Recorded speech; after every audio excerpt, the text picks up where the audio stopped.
अधीक्षकांच्या विशेष पथकाची गांधी चौक पोलीस ठाणे हद्दीत कारवाई। लातूर शहरामध्ये महाराष्ट्र शासनाने प्रतिबंधित केलेल्या गुटखा व पान मसाल्याची अवैध विक्री करणाऱ्या व्यापाऱ्यावर लातूर पोलीस अधीक्षक कार्यालयाच्या विशेष पथकाने मोठी कारवाई केली असून या कारवाईत एकूण 6,36,100 रुपयांचा मुद्देमाल जप्त करण्यात आला आहे। लातूर जिल्ह्यातील अवैध धंद्यावर कारवाई करण्यासंदर्भात पोलीस अधीक्षक श्री अमोल तांबे यांनी अवैध धंदे विशेषतः प्रतिबंधित वस्तूंची विक्री यावर कठोर कारवाई करण्याचे आदेश दिले आहेत।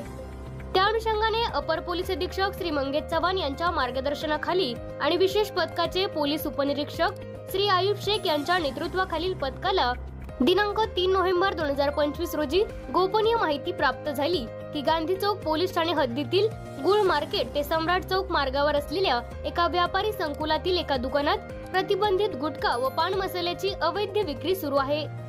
मिळालेल्या माहितीच्या आधारे पथकाने तात्काळ कारवाई करत छापेमारी केली असता नितीन माणिकराव कावळे राहणार आनंदनगर लातूर हा व्यक्ती महाराष्ट्र शासनाने विक्री व्यवसाय आणि सेवनासाठी बंदी घातलेल्या विविध कंपनीचा गुटखा व पान मसाला साठवून ठेवून विक्री करत असल्याचे आढळले। या कारवाईत एकूण 3,36,100 रुपये किमतीचा गुटखा व पान मसाल्याचा साठा आणि 3 लाख रुपये किमतीचे वाहन असा एकूण 6,36,100 रुपये किमतीचा मुद्देमाल जप्त करण्यात आला आहे। सदर आरोपीस त्वरित अटक करून त्याच्या विरुद्ध गांधी चौक पोलीस ठाणे लातूर येथे गुन्हा नोंदविण्यात आला आहे। ही कारवाई वरिष्ठांच्या मार्गदर्शनाखाली विशेष पथकाचे पोलीस उपनिरीक्षक श्री आयुब शेख यांच्या नेतृत्वात पोलीस अंमलदार युसुफ शेख, रामहरी भोसले, विशाल गुंडरे, यशवंत घुगे, नराळे, पोलीस उपनिरीक्षक सोनकांबळे चामे यांनी केली आहे।